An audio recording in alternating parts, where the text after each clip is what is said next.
3 दिसंबर को बीजापुर जिले के हकवार गांव के पास फोर्स और नक्सलियों के बीच एक भीषण मुठभेड़ हुई, जिसमें 18 माओवादी मारे गए, 3 जवान भी शहीद हुए। जिस हकवार गांव के पास ये इनकाउंटर हुआ, ये पीछे उसके जंगल आपको नजर आएंगे। जंगल के पास इस तरह से ये गोलियों के खोखे जो है ये बिखरे हुए हैं, खून के निशान जो है आसपास बिखरे हुए हैं। नज़र उड़ाते हैं तो आपको हर जगह गोलियों के निशान जो है वो नज़र आएंगे। अगर आप आगे बढ़ेंगे तो आगे भी आपको कई जगह खून के धब्बे नज़र आएंगे, क्योंकि माओवादियों की लाशें जो है वो यहाँ पड़ी थी। तो फिलहाल ऑपरेशन ख़त्म हो चुका है, जवान वापस लौट चुके हैं।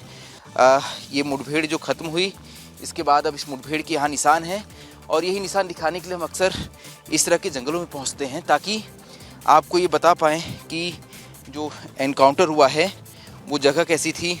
एक पर्चा आपको दिखा रहा था, नक्सलियों का एक नोट है जिसके द्वारा नक्सली जो है रेडियो सेट पे आपस में बात करते हैं। ये उनका कोड वर्ड है। ये बंदूक के ऊपर का हिस्सा है, ये मैंने आपको एक और दो वीडियो में इसको डिटेल में बताया है। ये नक्सलियों के चाकू को रखने का केस है।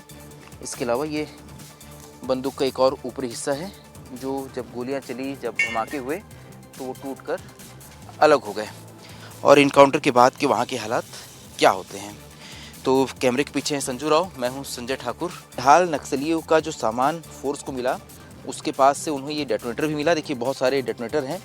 नक्सल संगठन अपने साथ अक्सर इस तरह के डेटोनेटर लेकर चलते हैं। तो देखिए ये जो नक्सलियों का साहित्य है ये बड़ा इंटरेस्टिंग है।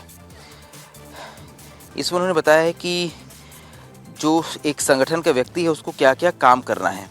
इसे इन्होंने गोंडी, ये भाषा है, भले इसे इन्होंने देवनागरी लिपि में ही लिखा है, लेकिन ये भाषा जो है उसका उपयोग किया है गोंडी का। गुरिल्ला जोन लागू करने के, अच्छा गुरिल्ला जोन कैसे बनाना है इसका उन्होंने नियम लिखा है कि सामंतवादी सत्ता को ध्वस्त करना है, सामंतवादी संगठन जो है उसको मतलब अपने संगठन को खड़े करना है। तो ये इन्होंने एक बाकायदा बुकलेट बनाई है इसके लिए। दरअसल नक्सल संगठन 2 हिस्सों में काम करता है। उनका एक है पॉलिटिकल विंग, दूसरा है उनका मिलिट्री विंग। पॉलिटिकल विंग का काम है इनके विचारधारा का प्रचार प्रसार करना, लेकिन दूसरा हिस्सा है इनका मिलिट्री विंग। मिलिट्री विंग जिसका काम है लड़ाई जारी रखना। इसके लिए नक्सलियों ने PLGA बनाई कि फिलहाल जब इस नक्सलवाद के खिलाफ फोर्स द्वारा, सरकार द्वारा इस बड़े ऑपरेशन किए जा रहे हैं, 31 मार्च 2026 तक नक्सलवाद के खात्मे की डेडलाइन तय की गई है, तो उनकी लड़ाई इन दोनों ही चीज़ों से है। तो फिलहाल एक और इनके मिलिट्री टीम को, यानी इनके PLGA गुरिल्ला आर्मी को ख़त्म करने की कोशिश की जा रही है। वहीं दूसरी ओर इनकी विचारधारा से भी लड़ने की सरकार कोशिश कर रही है। यही वजह है कि लगातार जो समर्पण की अपील की जा रही है, उसके माध्यम से जब सोनू, रूपेश, अनंत जैसे बड़े नक्सली मुख्यधारा में लौटते हैं तो सरकार इस बात को स्थापित कर पाती है कि देखिए जिस विचारधारा को, यानी इस किताब को पढ़ाकर इन ग्रामीणों को नक्सल संगठन में शामिल किया गया, तो इस किताब को लिखने वाले, क्योंकि सोनू ही वो नक्सली जिसने इस तरह की किताब लिखी है, वेणुगोपाल राव ने, तो जब वो खुद ही मुख्यधारा में लौट रहा है तो आखिर आप इस किताब को पढ़कर कौन सी क्रांति लाना चाहते हैं।